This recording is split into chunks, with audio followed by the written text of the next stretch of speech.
नमस्कार, आप देख रहे हैं श्री नारद मीडिया और सनातन धर्म चैनल। दोस्तों, आप इसके पहले गरुड़ पुराण सरोद्धार यानी हमारे सनातन धर्म में जब प्राणी अपना शरीर त्याग देता है, आत्मा जब उसके शरीर को त्याग कर यमलोक की ओर जाता है तो क्या क्या होता है रास्ते में, उसका एक है गरुड़ पुराण सरोद्धार, जो प्रायः घरों में लोग जब मरते हैं तो उसकी कथाएं लोग सुनते हैं। कहा गया है कि अजीते जी कथाएं सुन ली जाए तो काफ़ी पुण्य मिलता है और यमलोक की यात्रा काफ़ी आसान हो जाती है। तो आइए हम चलते हैं तीसरे अध्याय में गरुड़ पुराण सरोद्धार की यम यात्रा का वर्णन, जिसमें हम सुनेंगे यम यात्रा का वर्णन। चित्रगुप्त द्वारा श्रवणों से प्राणियों को शुभाशुभ कर्म के विषय में पूछना, यानी पूरा हम आपको तीसरा अध्याय सुनाते हैं। धर्मराज का दंड का निर्धारण कैसे होता है। आइए चलते हैं हम कथा की ओर। अगर इससे पहले हमारे चैनल को सब्सक्राइब नहीं किए हैं तो हमारे चैनल को सब्सक्राइब करें, बेल आइकन को दबाएं और इस वीडियो को शेयर करें ताकि अधिक से अधिक लोग देख सकें। गरुड़ जी ने कहा, हे केशव, यम मार्ग की यात्रा पूरी करके यम के भवन में जाकर पापी किस प्रकार की यातना को भोगता है वह मुझसे बतलाइए। विष्णु भगवान बोले, हे बिंता के पुत्र गरुड़, मैं नरक यातना को आदि से अंत तक कहूँगा, सुनो। मेरे द्वारा नरक का वर्णन किए जाने पर उससे सुनने मात्र से तुम कांप उठोगे। हे कश्यप नंदन, बहुभीतिपुर के आगे 44 योजन में फैला हुआ धर्मराज का विशाल पुर है। हाहाकार से परिपूर्ण उस पुर को देखकर पापी प्राणी क्रंदन करने लगता है।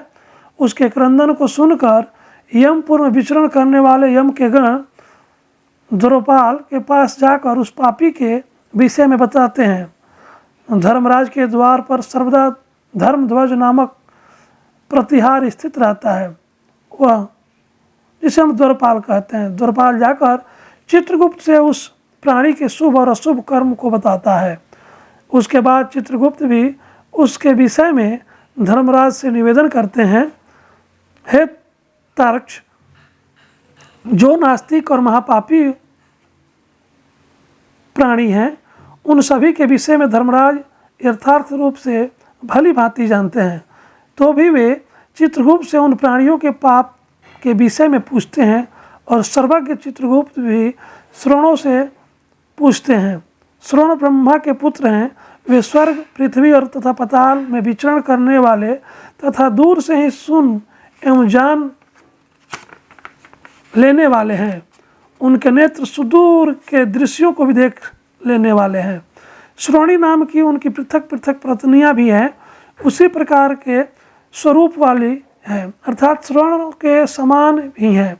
वे स्त्रियों को भी सभी प्रकार की चेष्टाओं को तत्व जानती हैं। मनुष्य छिपकर अथवा प्रत्यक्ष रूप से जो कुछ करता और कहता है वह सब श्रवण एवं श्रवणीय चित्रगुप्त से बताते हैं।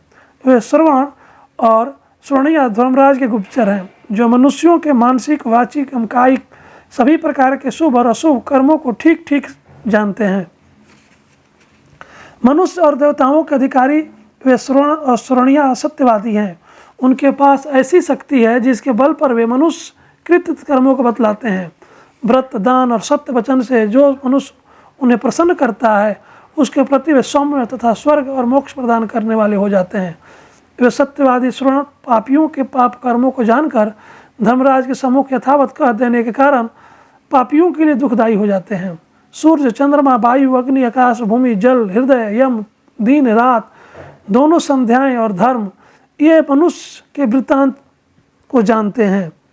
धर्मराज चित्रगुप्त श्रवण और सूर्य आदि मनुष्य के शरीर में स्थित सभी पाप और पुण्यों को पूर्णतः देखते हैं। इस प्रकार पापियों के पाप के विषय में सुनिश्चित जानकारी प्राप्त करके यम उन्हें बुलाकर अपना अत्यंत भयंकर रूप दिखाते हैं।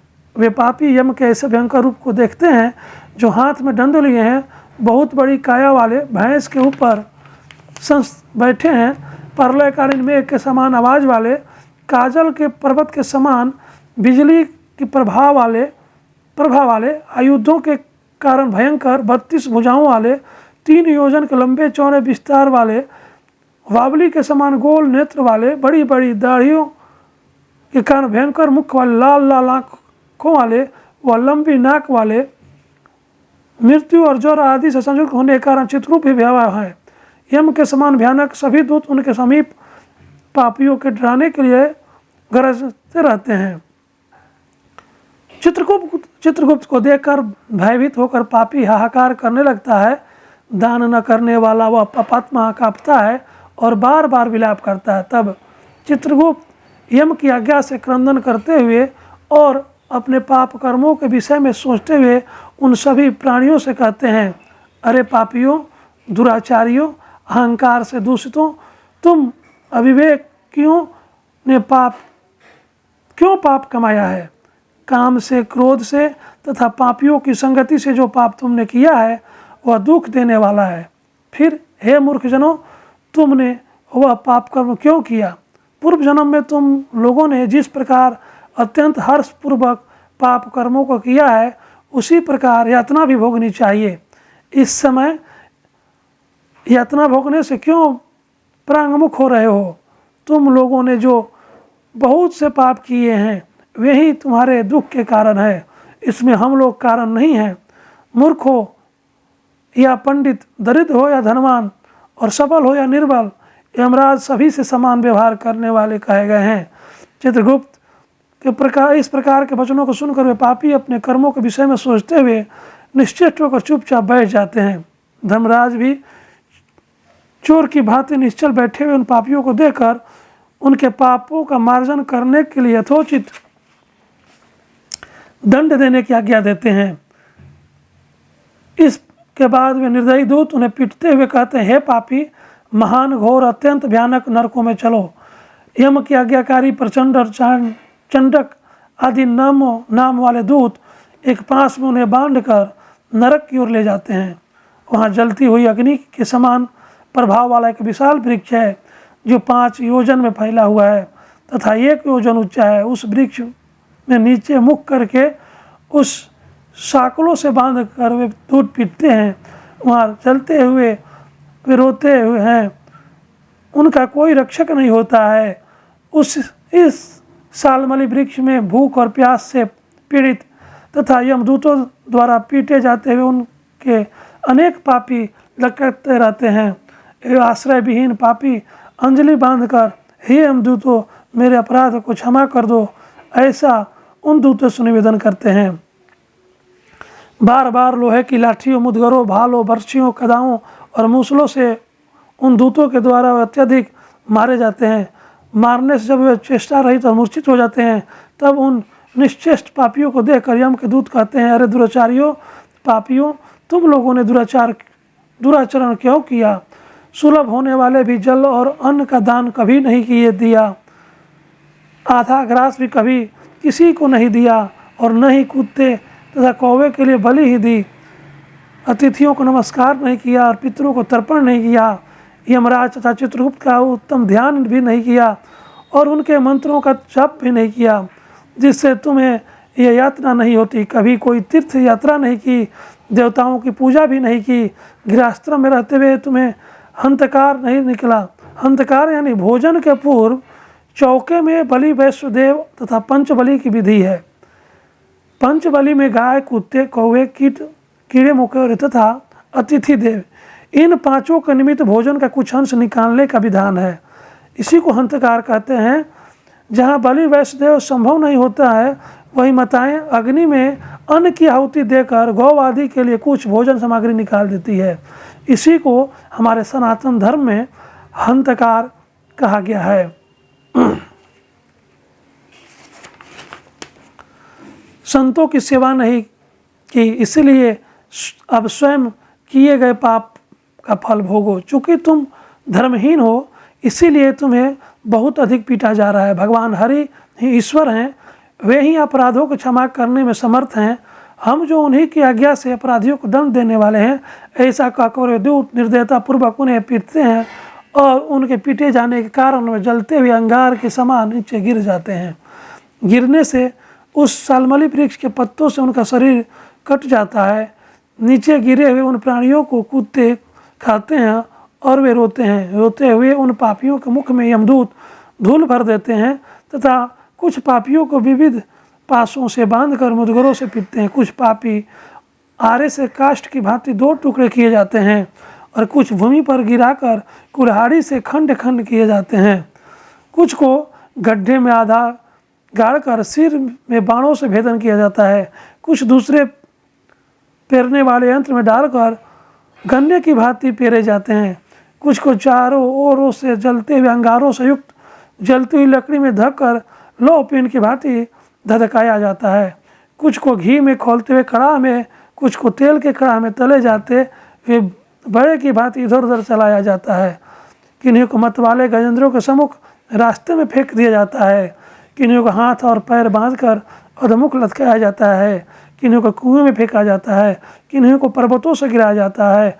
कुछ दूसरे कीड़ों से युक्त कुंडों में डुबो दिए जाते हैं जहाँ वे कीड़ों के द्वारा व्यथित होते हैं। कुछ पापी ब्रज के समान चोंच वाले बड़े बड़े कौओं, गिद्धों और मांस भोजी पक्षियों द्वारा शिरोदेश में, नेत्र में और मुख में चोंचों से आघात करके नोचे जाते हैं। कुछ दूसरे पापियों से ऋण को वापस करने की प्रार्थना करते हुए कहते हैं, मेरा धन दो, मेरा धन दो। यमलोक में मैंने तुम्हें देख लिया है, मेरा धन तुम्ही ने लिया है। नरक में इस प्रकार के विवाद करते हुए पापियों के अंगों से सड़सियों द्वारा मांस नोच कर यमदूत उन्हें देते हैं। इस प्रकार उन पापियों का सम्यक प्रताड़ित करके यम की आज्ञा से यमदूत खींचकर तामिश्र आदि घोर नरकों में फेंक देते हैं। उस वृक्ष के समीप में बहुत दुखों से परिपूर्ण नरक है, जिनके प्राप्त होने वाले महान दुखों का वर्णन वाणी से नहीं किया जा सकता। हे आकाशचरण गरुण, नरकों की संख्या 84 लाख है। उनमें से अत्यंत भयंकर और प्रमुख नरकों की संख्या 21 है। तमिश्र, लोहशंकु, महारौरव, सालमली, रौरव, कुंडमूल, कालसूत्रक, पुतिमित्रिक, संघात, लोहितोद, शविश, संप्रतापन, महानिरय, काकोल, संजीवन, महापथ, अविची, अंधतमिश्र, कुंभीपाक, संप्रतापन तथा तमपन 21 नरक हैं। यह सभी अनेक प्रकार की यातनाओं से परिपूर्ण होने के कारण अनेक भेदों से परिकल्पित हैं। उनके प्रकार के पापों का फल इनमें प्राप्त होता है और ये यम के दूतों से अधिष्ठित हैं। इन नरकों में गिरे हुए मूर्ख पापी अधर्मी जीव कल्प पर्यंत उन नरक यातनाओं को भोगते हैं। तमिश्र और अंधा मिश्र आदि रौरव आदि नरकों की जो यातनाएं हैं उन्हें स्त्री और पुरुष पारस्परिक संग से निर्मित कर भोगते हैं। इस प्रकार कुटुंब का भरण पोषण करने वाले अथवा केवल अपना पेट भरने वाले भी यहाँ कुटुंब और शरीर दोनों छोड़कर मृत्यु के अनंत इस प्रकार का फल भोगता है। प्राणियों के साथ द्रोह करके भरण पोषण किए गए अपने स्थूल शरीर को ही छोड़कर पाप कर्म रूपी पाथे के साथ पापी अकेला ही अंधकारपूर्ण नरक में जाता है। जिसका द्रव्य चोरी चला गया है, ऐसे व्यक्ति की भांति पापी पुरुष देव से प्राप्त कुटुंब पोषण के फल को नरक में आतुर होकर भोगता है। केवल अधर्म से कुटुंब के भरण पोषण के लिए प्रयत्नशील व्यक्ति अंधकार की प्रकाशता अंधा मिश्र नामक नरक में जाता है। मनुष्य लोक के नीचे नरकों की जितनी यातनाएं हैं क्रमशः उनका भोगते हुए वह पापी शुद्ध होकर पुनः इस मृत्यु लोक में जन्म पाते हैं। इस श्री गरुड़ पुराण सर्वोद्धारात्मान निरूपणम नाम तृतीय अध्याय पूर्ण। हे सनातन भाइयों, आपने गरुड़ पुराण सर्वोद्धार का 3रा अध्याय सुना। आगे हम फिर आपको 4था अध्याय सुनाएंगे, जिसमें नरक प्रदान करने वाले पाप कर्म, किस पाप कर्म से नरक प्राप्त होता है, बहुत ही महत्वपूर्ण अध्याय है। इसको अगले अंक में सुनेंगे। तब तक हमारे साथ बने रहें और हमारे चैनल को सब्सक्राइब करें, इस वीडियो को शेयर करें। सादर जय सिया राम।